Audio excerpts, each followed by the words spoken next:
Hello दोस्तों, good morning. स्वागत है एक बार फिर से आप सभी का एमजेटी एजुकेशन में। दोस्तों आज है 12 अगस्त। आज की वीडियो में हम लोग बात करेंगे 12 अगस्त 2021 के करंट अफेयर के सभी इंपॉर्टेंट क्वेश्चंस के बारे में। पूरी वीडियो ध्यान से देखिएगा, पूरी वीडियो डिटेल में आपको समझाई गई है। अगर वीडियो पसंद आए तो वीडियो को लाइक और शेयर जरूर कर देना। चैनल पर नए आए हो चैनल को सब्सक्राइब भी कर लेना। चलिए बात करते हैं दोस्तों लास्ट डे के क्वेश्चंस की। लास्ट डे का हमारा पहला क्वेश्चन था आपसे, टेस्ट क्रिकेट में सबसे ज्यादा विकेट किसके नाम है, तो वो है मुथैया मुरलीधरन। सेकंड पे हैं दोस्तों शेन वार्न और थर्ड पर आ गए हैं Anderson, James Anderson. Kakori train action की घटना 1925 को हुई थी। राष्ट्रीय बालिका दिवस दोस्तों 24 जनवरी को मनाया जाता है और वर्तमान में भारत के रक्षा सचिव हैं अजय कुमार जी। इन सभी क्वेश्चंस के बारे में बहुत सारे स्टूडेंट ने बहुत ही अच्छे से डिटेल में आंसर किया है। आप सभी लोग ऐसे ही डिटेल्स के साथ आंसर किया करो।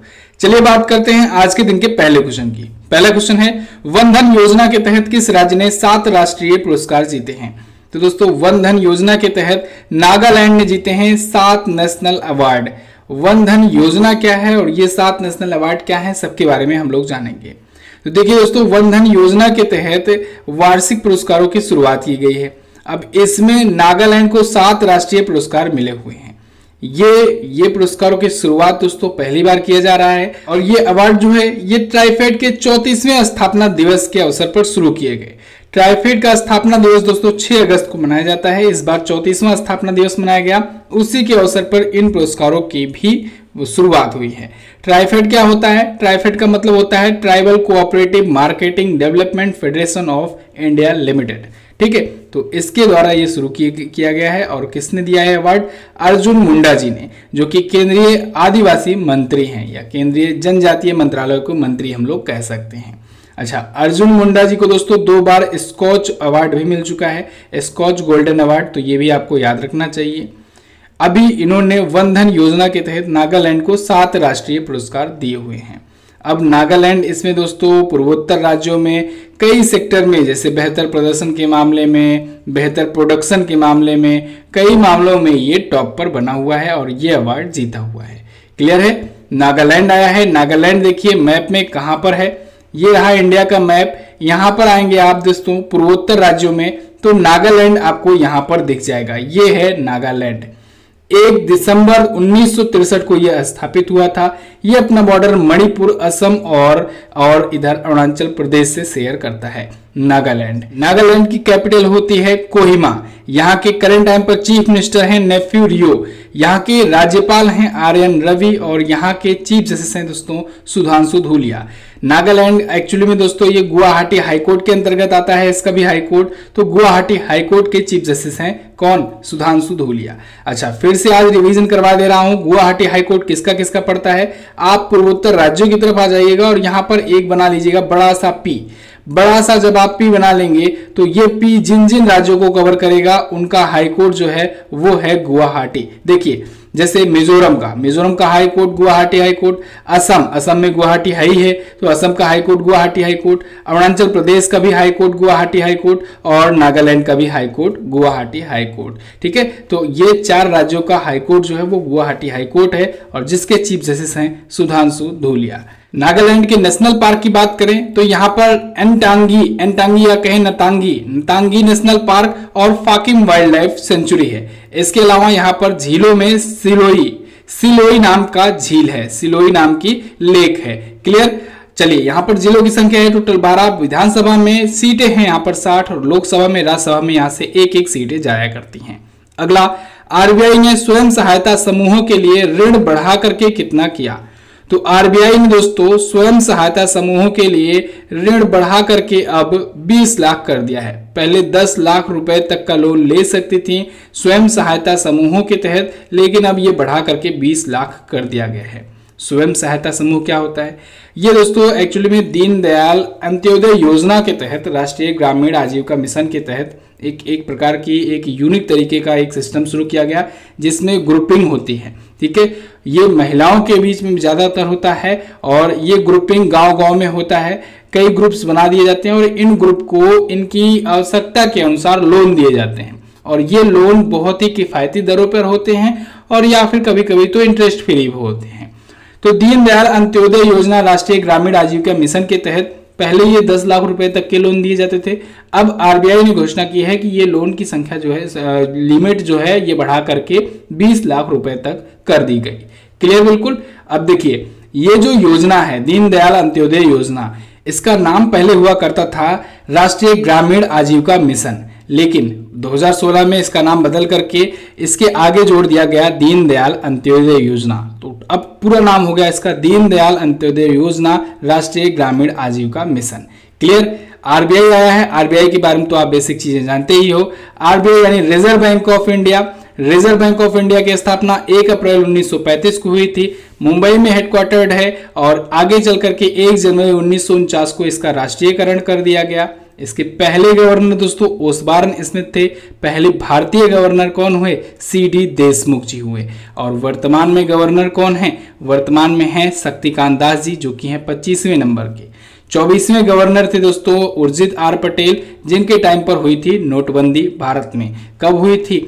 8 नवंबर 2016 को हुई थी नोटबंदी। पूछा जाएगा जरूर। आरबीआई ने दोस्तों अभी हाल ही में लगातार 7वीं बार घोषणा की कि वो अपनी मॉनेटरी रेट्स में कोई परिवर्तन नहीं करेगा, यानी जो भी मॉनेटरी रेट्स थे वही अभी बरकरार रहेंगे। मॉनेटरी रेट्स में जैसे रेपो रेट की बात करें अगर, तो रेपो रेट दोस्तों 4.0% है, ये भी बहुत दिनों से बना हुआ है। रिवर्स रेपो रेट की अगर बात करें तो रिवर्स रेपो रेट दोस्तों 3.35% है। बैंक रेट की अगर बात करें तो बैंक रेट है 4.25%। इन तीनों को आपको याद रखना है, ये बहुत दिनों से चेंज नहीं हुए हैं, इस वजह से क्वेश्चंस बनेंगे जरूर। वैसे 3 महीने में तो चेंज हो जाया करते थे। ठीक है, चलिए अगला क्वेश्चन देख लेते हैं। हाल ही में किसने डिजिटल प्रयास नामक ऋण प्लेटफॉर्म लॉन्च किया? तो अभी हाल ही में डिजिटल प्रयास नाम का एक ऋण प्लेटफॉर्म लॉन्च किया है दोस्तों सिडबी ने। सिडबी क्या है? सिडबी का मतलब होता है small industries development bank of India. इसने अभी हाल ही में डिजिटल प्रयास नाम के एक लोन स्कीम शुरू की है और ये लोन स्कीम दोस्तों एमएसएमईज के लिए होगी। एमएसएमई कौन होते हैं? जो micro small and medium enterprises वाले होते हैं, उनके लिए ये स्कीम शुरू की गई है। यानी छोटे लघु और मध्यम उद्यमों के लिए ये शुरू किया गया है, उनको जिससे बढ़ावा मिल सके, एमएसएमईज का प्रमोशन किया जा सके। ठीक है, और उनको फाइनेंशियली कोई प्रॉब्लम ना हो, तो इसलिए सिडबी ने यह कार्यक्रम शुरू किया है small industries development bank of India के द्वारा। ठीक है, डिजिटल प्रयास सिडबी आया है। इसकी स्थापना दोस्तों 1990 को हुई थी। 1990 को एस रमन जी अभी हाल फिलहाल में इसके नए अध्यक्ष बनाए गए हैं। मुख्यालय है लखनऊ में। अच्छा, कल दोस्तों नियुक्तियों का पार्ट 2 आया था लाइव क्लास में। डेली आपको 7 PM पर होती है लाइव क्लास इवनिंग में, तो आप लोग जरूर जुड़िएगा। 7 PM daily in the evening live class में हम लोग रिवीजन करते चल रहे हैं जनवरी से लेकर के जुलाई तक के महत्वपूर्ण करंट अफेयर का, वो भी टॉपिक बाय टॉपिक। रोजाना एक टॉपिक उठाया जाता है, उसका रिवीजन करते हैं। जैसे कल नियुक्तियां की बारी थी। इसके अलावा दोस्तों प्लेलिस्ट बना करके आपको दे दी गई है, प्लेलिस्ट का लिंक भी यहाँ पर डिस्क्रिप्शन में दिया गया है, जिसमें अभी तक की जो भी क्लास हुई है, जो भी जैसे पुरस्कार सम्मान खेल खिलाड़ी वगैरह, इन सब की वीडियो है, आप जाकर के भी उसे अब भी देख सकते हैं। चलिए बात करते हैं अगले क्वेश्चन की। वैश्विक युवा विकास सूचकांक में भारत किस स्थान पर है? तो अभी हाल ही में दोस्तों वैश्विक युवा विकास सूचकांक जारी हुआ है, ग्लोबल यूथ डेवलपमेंट इंडेक्स जारी हुआ है। इसमें भारत है 122वें स्थान पर, यानी इंडिया की रैंक है 122। अच्छा, आजकल पूछे जा रहे हैं कौन जारी कर रहा है, कोई भी सूचकांक कौन जारी कर रहा है, ये क्वेश्चन आजकल ज्यादा बन रहे हैं। तो याद रखिएगा, इसको जारी किया है दोस्तों कॉमनवेल्थ सेक्रेटेरिएट ने, यानी राष्ट्रमंडल सचिवालय के द्वारा ये जारी किया गया है। वैश्विक युवा विकास सूचकांक टॉप पर है सिंगापुर, सेकंड पर है स्लोवेनिया और थर्ड पर है नॉर्वे। भारत का स्थान है 122वां।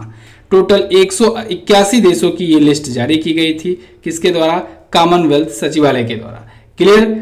अगला क्वेश्चन देखते हैं। अच्छा, आज की वीडियो जो होगी इवनिंग में, जो लाइव क्लास होगी वो इंडेक्स एंड रैंकिंग पर ही होगी, तो बिल्कुल तैयार रहिएगा। डेली 7 PM पर तैयार रहा कीजिए लाइव क्लास के लिए। अगला क्वेश्चन देखते हैं। ईरान के पहले उपराष्ट्रपति कौन बने? तो ईरान के दोस्तों नए उपराष्ट्रपति या कहें पहले उपराष्ट्रपति बन गए हैं मोहम्मद मोखबेर। ईरान में दोस्तों अब उपराष्ट्रपति वाला सिस्टम भी शुरू किया गया है। अभी तक वहां पर केवल प्रेसिडेंट हुआ करते थे। तो प्रेसिडेंट पहले तो हसन रूहानी थे, उनकी जगह पर नए प्रेसिडेंट आए इब्राहिम रईसी। अब इब्राहिम रईसी ने अपना नया वाइस प्रेसिडेंट भी चुन लिया है, किसे? मोहम्मद मोखबेर को। ये है new and first vice president of Iran. ये देखिए, इससे पहले क्या थे? इससे पहले दोस्तों ये सेताद और इमाम खमौनी के एक एग्जीक्यूशन के रूप में जानी जाने वाली ये एक संस्था है, वहाँ की एक कहे कि एक एजेंसी है, उसमें ये काफ़ी दिनों तक उसको लीड कर रहे थे, उसका नेतृत्व कर रहे थे मोहम्मद मोखबेर। अब होंगे ये वहाँ के पहले उपराष्ट्रपति। ईरान आया है। चलिए वर्ल्ड मैप में देखते हैं ईरान है कहां पर। तो वर्ल्ड मैप में देखिए दोस्तों, ये रहा अपना प्यारा भारत। यहां से आप आएंगे तो पाकिस्तान अफगानिस्तान क्रॉस करते हुए ये रही कंट्री ईरान। थोड़ा सा जूम इन करते हैं, ईरान ये रही। ईरान की कैपिटल होती है दोस्तों तेहरान, और यहाँ की करेंसी अब हो चुकी है चेंज, अब है तोमान। तोमान यहाँ की न्यू करेंसी है, पहले रियाल हुआ करती थी। ठीक है। अच्छा, ईरान ने दोस्तों अभी सीमुर्ग नाम का अपना सबसे शक्तिशाली सुपर कंप्यूटर बनाया था, लॉन्च किया था कुछ दिन पहले ही, सीमुर्ग नाम का। ठीक है, नाम याद रखिएगा। यहाँ पर देखिए पार्सियन गल्फ है, यानी पारस की खाड़ी है। इधर दोस्तों है ओमान की खाड़ी, ऊपर यहाँ पर कैस्पियन सागर मिल जाएगा आपको। ठीक है। ईरान अपना बॉर्डर देख लीजिए, इन सभी कंट्रियों से शेयर करता है। किससे? अफगानिस्तान, पाकिस्तान, तुर्कमेनिस्तान, इधर इराक है। ठीक है, और इधर देखिए अजरबैजान है, उधर तुर्की है। चलिए अगला क्वेश्चन देख लेते हैं। अगला क्वेश्चन है, किस राज्य सरकार ने पूर्व प्रधानमंत्री राजीव गांधी जी के नाम पर आईटी पुरस्कार की घोषणा की? तो महाराष्ट्र राज्य सरकार ने दोस्तों राजीव गांधी जी के नाम पर एक आईटी पुरस्कार की घोषणा की है। ये आईटी क्षेत्र के लिए दिए जाएंगे, इंफॉर्मेशन एंड टेक्नोलॉजी सेक्टर के लिए दिए जाएंगे, महाराष्ट्र सरकार के द्वारा दिए जाएंगे। आईटी सेक्टर में जो महाराष्ट्र का जो कोई पर्सन होगा, अगर कोई उत्कृष्ट प्रदर्शन करता है तो फिर उसको दिए जाएंगे राजीव गांधी पुरस्कार। महाराष्ट्र सरकार ने ये घोषणा की है। अभी आपको याद हो दोस्तों, राजीव गांधी खेल रत्न पुरस्कार, जो कि भारत में खेल के क्षेत्र का सबसे बड़ा अवार्ड हुआ करता था, उसका नाम चेंज करने की घोषणा की थी हमारे प्राइम मिनिस्टर नरेंद्र मोदी जी ने। उसका नाम अब चेंज होकर के हो गया है मेजर ध्यानचंद खेल रत्न पुरस्कार। तो ये भी इसी क्वेश्चन से रिलेटेड है, आप इसको याद रख सकते हैं। तो महाराष्ट्र सरकार के महाराष्ट्र के सीएम उद्धव ठाकरे जी ने अभी हाल ही में ये घोषणा की है कि वहां पर आईटी क्षेत्र के लिए एक नए पुरस्कार की शुरुआत की जा रही है, एक नए सीरीज की शुरुआत की जा रही है, जिसका नाम राजीव गांधी जी के नाम पर दिया जाएगा। क्लियर? अच्छा, अभी महाराष्ट्र सरकार द्वारा महाराष्ट्र भूषण पुरस्कार दिया गया। किसको दिया गया था? आशा भोसले जी को। आशा भोसले जी को महाराष्ट्र भूषण पुरस्कार दिया गया था, ये आपको याद रखना चाहिए।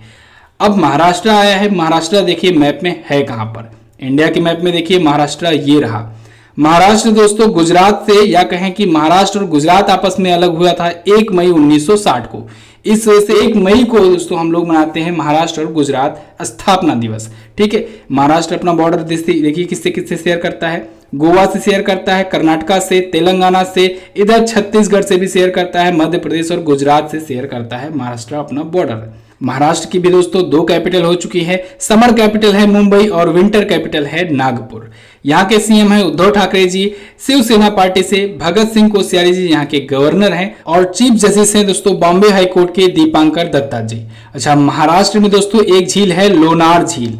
लोनार झील का नाम आपको याद रखना है, क्योंकि इसका रंग अभी हो गया था कुछ साल पहले, 1 साल पहले गुलाबी रंग इसका हो गया था। लोनार झील एक्चुअली में ये उल्का पिंड गिरने से बना हुआ है, तो ये प्राकृतिक झील नहीं है, एक प्रकार से कह सकते हैं। ठीक है, लोनार झील जो है, तो ये महाराष्ट्र में स्थित है। महाराष्ट्र में जिलों की संख्या है 36।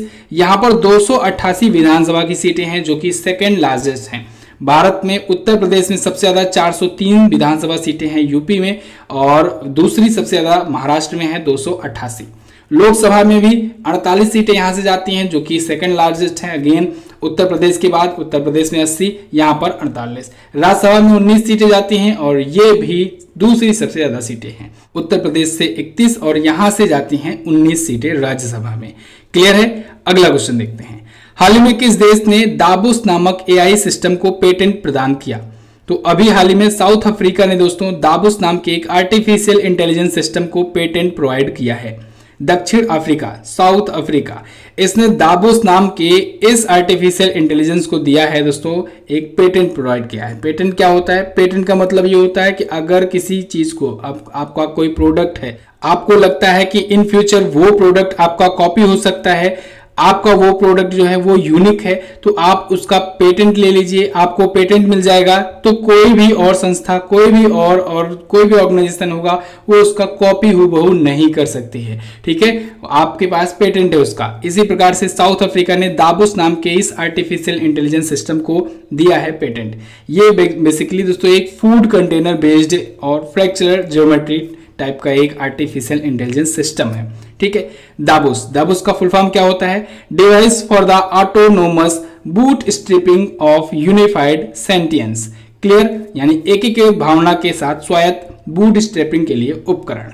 अच्छा, आप लोग हमें कमेंट करके बताओ, सोफिया नाम का जो रोबोट था, इसको नागरिकता देने वाला पहला देश कौन है? कमेंट करके जरूर बताना। अब आया है साउथ अफ्रीका, तो चलिए वर्ल्ड मैप में आपको घुमाते हैं आज साउथ अफ्रीका। तो सबसे पहले मैप में देखिए, ये रहा अपना प्यारा भारत। यहां से आप अफ्रीकन कॉन्टिनेंट में आ जाएंगे। अफ्रीकन कॉन्टिनेंट में देखिए यहां पर सबसे नीचे साउथ में है साउथ अफ्रीका।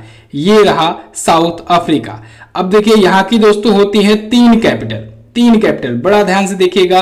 तीन कैपिटल, एक तो कैपिटल होती है ये प्रिटोरिया जो कि एग्जीक्यूटिव कैपिटल है, एक होती है केपटाउन जो यहां पर है, केपटाउन जो है ये लेजिस्लेटिव कैपिटल है, और तीसरी कैपिटल होती है दोस्तों ब्लोमफोंटेन जो यहां पर स्थित है, ये जुडिशियल कैपिटल है। साउथ अफ्रीका के करंट टाइम पर प्रेसिडेंट हैं सिरिल रामाफोसा और यहां की करेंसी होती है साउथ अफ्रीकन रैंड। क्या होती है? साउथ अफ्रीकन रैंड होती है यहाँ की करेंसी जो की है। क्लियर? अच्छा हाँ दोस्तों, आजादी के ऑफर चल रहे हैं, इनका आप लोग फायदा उठाइए। एसएससी जीडी वीडियो कोर्स हो, हिंदी वीडियो कोर्स हो या हो यूपी SSC का मॉक टेस्ट, भयंकर छूट है, अभी आप इसका फायदा उठा सकते हैं। आपको कूपन कोड यूज करना है जय हिंद। ये कूपन कोड आप इंटर करेंगे तो आपको 50 to 80% तक का डिस्काउंट मिल जाएगा MZT ऐप पर। गूगल प्ले स्टोर पर जाइए, MZT ऐप डाउनलोड कीजिए, वहीं से आप हमारे सभी ई बुक्स पर, सभी वीडियो कोर्सेज पर और मॉक टेस्ट पर पा सकते हैं भयंकर छूट। आजादी के ऑफर चल रहे हैं, इसका भी आप फायदा उठा लीजिए। जितनी जल्दी आप ले लोगे उतनी जल्दी आपकी पढ़ाई हो जाएगी स्टार्ट। इसका फायदा उठाइए, वरना ये मौका आपके हाथ से निकल जाएगा। कोई भी प्रॉब्लम आती है, डिस्क्रिप्शन में व्हाट्सएप का नंबर दिया गया है, आप कॉन्टेक्ट कर सकते हैं। चलिए बात करते हैं अगले क्वेश्चन की। संयुक्त राष्ट्र के इंटरनेट गवर्नेंस फोरम की मेजबानी कौन करेगा? दोस्तों पहली बार संयुक्त राष्ट्र के इंटरनेट गवर्नेंस फोरम की मेजबानी भारत करने जा रहा है। भारत इसकी मेजबानी करेगा अक्टूबर में, 20 अक्टूबर से ये शुरुआत होगा। आईटी मंत्रालय के द्वारा दोस्तों होगा इंडिया में इंटरनेट गवर्नेंस फोरम 2021 की मेजबानी। इस बार की इसकी थीम रखी गई है inclusive internet for digital India. इस फोरम की अध्यक्षता करेगा national internet exchange of India. अच्छा, इंटरनेट की बात आ ही गई है तो अभी आपको पता होगा दोस्तों, जापान ने एक टेस्टिंग की थी, एक परीक्षण किया था, दुनिया में सबसे तेज, सबसे हाई स्पीड इंटरनेट का उसने दावा किया था। उसने बताया था कि उसके यहाँ सबसे तेज, सबसे हाई स्पीड का इंटरनेट स्पीड अवेलेबल है। अगला क्वेश्चन देखते हैं, दुनिया का सबसे ज्यादा डाउनलोड किया जाने वाला ऐप कौन बना? तो दुनिया में सबसे ज्यादा डाउनलोड करने जाने वाला ऐप बन गया है टिकटॉक। टिकटॉक ने दोस्तों फेसबुक को कर दिया है पीछे। देखिए इंडिया में ये हो चुका है बैन, इसके बावजूद ये दुनिया में सबसे ज्यादा डाउनलोड किया जाने वाला ऐप बन चुका है टिकटॉक। टिकटॉक दोस्तों एक बाइट डांस कंपनी की, जो कि एक आर्टिफिशियल इंटेलिजेंस वाली कंपनी है चाइना की, उसी का एक प्रोडक्ट है। 2016 में स्थापित हुआ था और अब जाकर के इसने फेसबुक को भी पीछे कर दिया है। 2020 में ही इंडिया में इसे बैन कर दिया गया था, जब प्रधानमंत्री नरेंद्र मोदी जी ने 200 से ज्यादा एप्लीकेशंस को, चाइनीज ऐप को इंडिया में बैन कर दिया था। इसके वर्तमान में CEO यानी चीफ एग्जीक्यूटिव ऑफिसर हैं साउ ची चिउ, ये चाइना के हैं। अगला क्वेश्चन देखते हैं, आरबीआई ने बैंकिंग धोखाधड़ी जागरूकता अभियान के लिए किसे नियुक्त किया? तो आरबीआई यानी रिजर्व बैंक ऑफ इंडिया ने दोस्तों बैंकिंग धोखाधड़ी से जुड़ी जो भी घटनाएं होती हैं उसके बारे में अवेयरनेस फैलाने के लिए नीरज चोपड़ा को अपना एम्बेसडर चुना है, या इस कैंपेन के लिए एम्बेसडर चुना है। नीरज चोपड़ा दोस्तों आप सबको पता है जेवलिन थ्रोअर हैं, भारत का सम्मान बढ़ाने वाले, गोल्ड मेडल जीतने वाले first athlete of India, Olympic में इंडिया को गोल्ड दिलाने वाले दूसरे इंडिविजुअल मेडलिस्ट, और एथलेटिक्स में इंडिया को दोस्तों दिलाने वाले गोल्ड, ये फर्स्ट बन गए हैं एथलीट नीरज चोपड़ा। 87.58 मीटर का भाला फेंक करके इन्होंने दोस्तों गोल्ड मेडल जीता था ओलंपिक में, इस बार टोक्यो ओलंपिक 2020 में। अच्छा, इनके नाम पर, इनके सम्मान में 7 अगस्त को राष्ट्रीय भाला फेंक दिवस मनाए जाने की घोषणा हुई है। इसको रिवाइज करते रहिएगा, ये इंपॉर्टेंट क्वेश्चन है, पूछा जाएगा जरूर।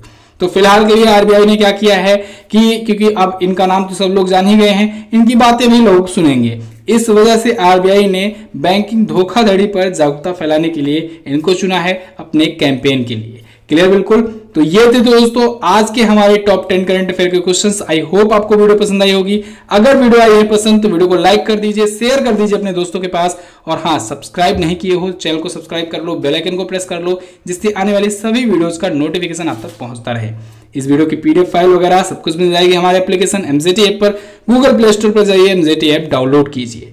और हाँ, आजादी के ऑफर का फायदा जरूर उठाना। इसको अगर अभी आप मिस कर दिए तो आप बहुत बड़ी भूल कर दोगे। आगे इन फ्यूचर अगर आपका कोई सा भी एग्जाम लगा हुआ है, अगर आप चाहते हो इन फ्यूचर इसको लेना ही है, वो टाइम अभी है, अभी आप इसको ले सकते हो। इसके अलावा बहुत सारी चीजें हैं, आप जाकर के वहां पर चेकआउट कर सकते हो। क्वेश्चन ऑफ द डे की बात करते हैं। आज का पहला क्वेश्चन आपके लिए, 1984 में भारतीय सेना द्वारा चलाए गए ऑपरेशन का क्या नाम था? अगला, सिस्का एलईडी के वर्तमान में ब्रांड एम्बेसडर कौन है? आईटीबीपी के वर्तमान में महानिदेशक कौन है? विश्व शेर दिवस कब मनाया जाता है? इन सभी क्वेश्चंस के बारे में जो भी पता हो डिटेल में जरूर आंसर करना। आज के दिन की करंट अफेयर की वन लाइनर दोस्तों आपको 10 बजे भेज दी जाएगी टेलीग्राम ग्रुप पर। टेलीग्राम ज्वाइन कर लीजिए ग्रुप में हमारा, एमजेटी एजुकेशन सर्च करके। वहां पर 22,900 से ज्यादा सब्सक्राइबर हैं, उसको भी ज्वाइन कर लीजिए। वहां पर डेली वन लाइनर और डेली शाम वाली पीडीएफ वगैरह सब कुछ भेज जाती है। चलिए बस वीडियो में रखते हैं इतना ही दोस्तों। वीडियो को इन तक देखने के लिए बहुत बहुत धन्यवाद। मिलेंगे अगली वीडियो में, तब तक के लिए नमस्कार, जय हिंद, वंदे मातरम।